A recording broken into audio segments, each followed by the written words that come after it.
verse 23 now. It happened that he went through the grain fields on the Sabbath, and as they went, his disciples began to pluck the heads of grain.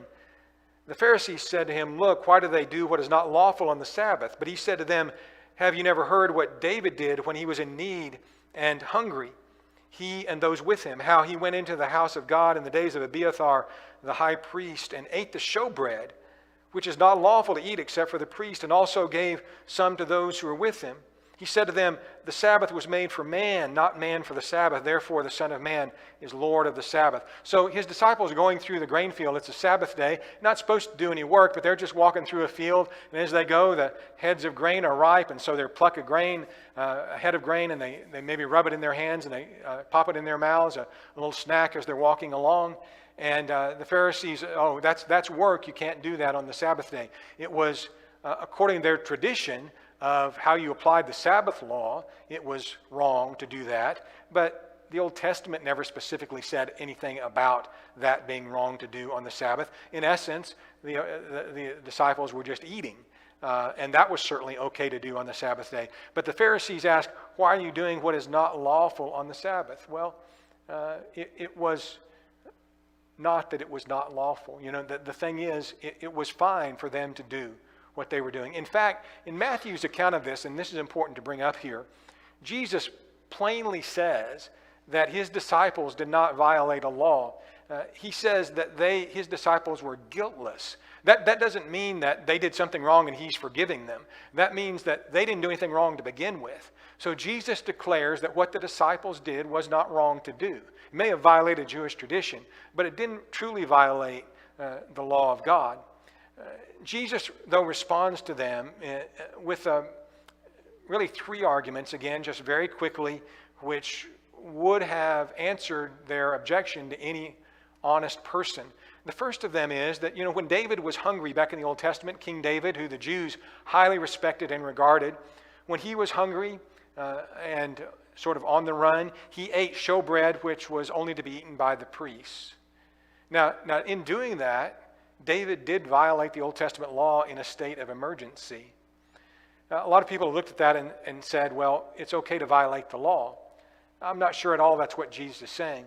I think rather what he's saying is, look, you respect David. You don't condemn David for what he did, which was actually not right. And yet you're condemning my disciples for doing something that actually is right.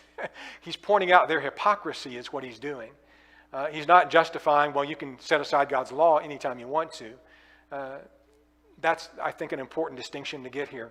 The second thing he said is that the Sabbath was made for man, not man for the Sabbath. Jesus understood the purpose of the Sabbath.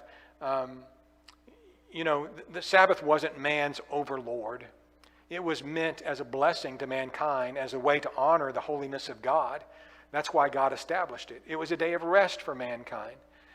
And so sometimes we get the cart before the horse. Sometimes we get things out of order. Even today, what are the purposes of God's commands?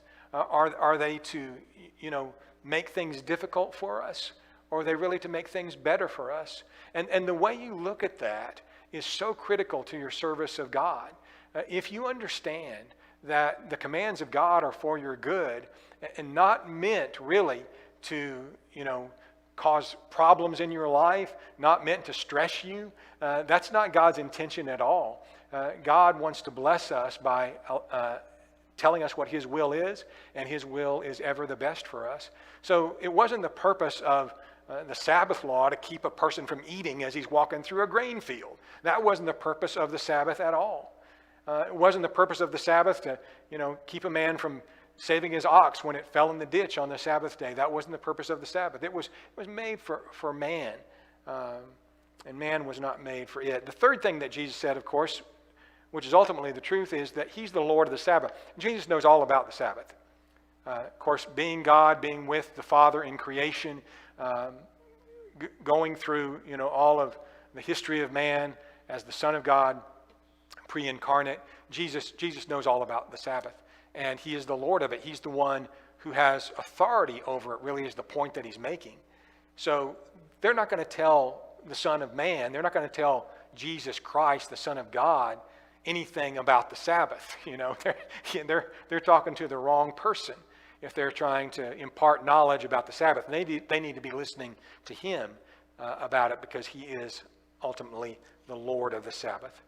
So a great story that shows us the understanding of Jesus, the power of Jesus, and again, the way that he deals with those who would come into conflict with him, as we see on this occasion and a couple of times already in this